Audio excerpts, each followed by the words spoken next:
In this tutorial, a grid of 9 related photos are added to a single Photoshop file, and then the colour is tweaked to give unity to the overall composition. This is an example that has already been created in Photoshop, and you can see that it consists of multiple layers to begin with. Then there are lines that have been added,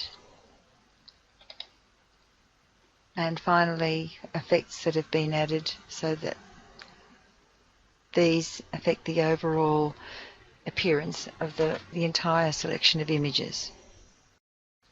Okay, so now we'll create a new one. So we go File, New, and what you have to do is make sure that your resolution is 150 and that your height and width are 30 centimeters. Now once you've got into here, you need to make sure that you have your rulers visible at the top and the side. So if they're not visible, you go View, Rulers, and make sure that that has a tick beside it. The next thing to do is to take your mouse, click it on the ruler, and then drag downwards. And as you drag downwards, you will see that a grid line has been created, and you stop it when you get to the 20 centimeter mark. And then you get to the 10 centimeter mark, and then you do it in the opposite direction at 10 centimeters and then at 20 centimeters. If your ruler is not in centimeters, you may go into Preferences, so you go Edit, Preferences, and then find Guides, Grids, Units and Rulers, and just change this top rulers menu to centimeters. It's already in centimeters, so that's okay. Another way of getting your guides in place is just to click on View, New Guide, and this menu appears. We want them at 10 centimeter intervals, and we can decide whether they're vertical or horizontal. So I'll put in a horizontal one, and then View, New Guide, and I'll put in a vertical one, and then you do the same for the other two. What we now want to do is import our file. So we go File, Open, and the images that I would like to put into this are very large. This one 13, this one 9, and so on. They're too big to import into that file. So I'm going to create a new folder that I'm going to call Grid Size, and I'm basically going to copy those files, Control C, and put them into this folder. Now, to make them distinguish from the other ones, I'm just going to change their title. To do this, you click twice on the file so that it becomes modifiable, and then add it. And click outside, do it again, click it twice, put the V in, and then click outside. Back in Photoshop, I'm now going to import them. So File, Open, make sure it's the grid size ones, and just open them all. We're going to use an action to resize them and make them smaller squares. Okay, so the first thing you do is you take your marquee tool and you roughly draw a square where you would like your final image to be, and then you go into Actions and you create a new action, and we will call it Resize, and start recording. As soon as you click that record button, you'll see that red light is on, and so every step that you now will perform will be recorded as an action. So what I do now is I go Image Crop and crop it down to that size. I go Image Size and make sure that my resolution is 150 to match the resolution of the grid that I'm going to be putting it into, and I want to make it 10 centimeters by 10 centimeters. Now, I didn't draw the grid exactly square, so you make sure that it doesn't go anything less than 10 centimeters. If it's larger than that, we can crop it off once it's on the grid. Okay. It looks smaller, and it is smaller because it's 10 by 10 centimeters, but now I stop the recording. Okay, so now I take this image by the tab and pull it off the top line. Open up my grid, and using the drag tool or the move tool, or I can press the letter V, I drag it onto the grid. And you can see that it fits into the area between my guides, and that 0.4 is just slightly too large on one side. You can also see that it is on a new layer above the original layer in the layers panel.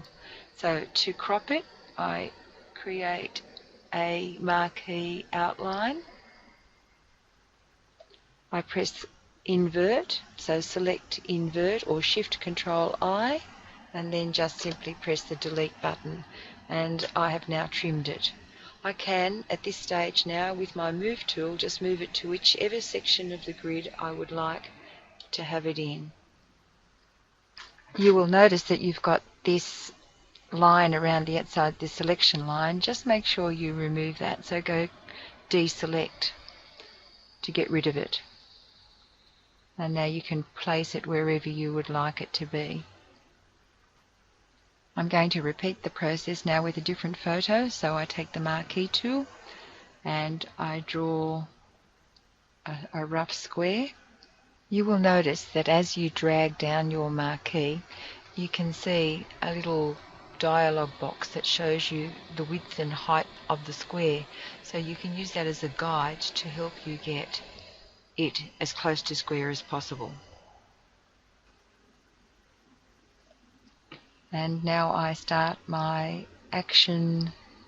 Make sure that you've got the very top layer of that action highlighted, so it starts at the beginning, and press the forward key, and instantly it has done all of those steps. So the image size is now 150 and it's a 10 by 10.89. Okay, so now I just pull the tab off the top.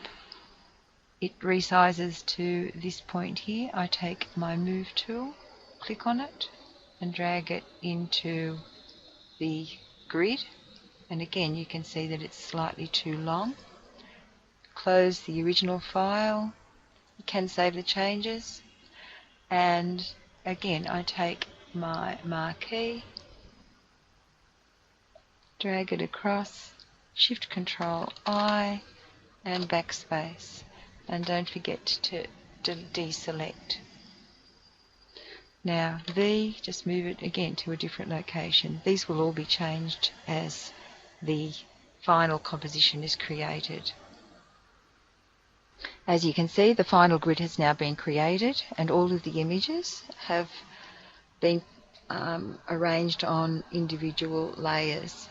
So my next step is to create the grid lines. So I start with this line tool and I draw a line down far too thick.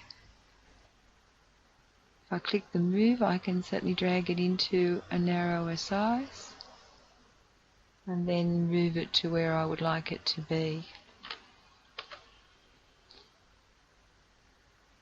Now I just duplicate that layer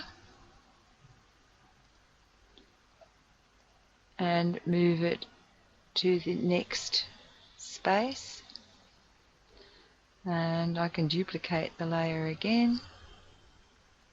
I think I can rotate it. Control T and rotate it and move it to where I want it to be,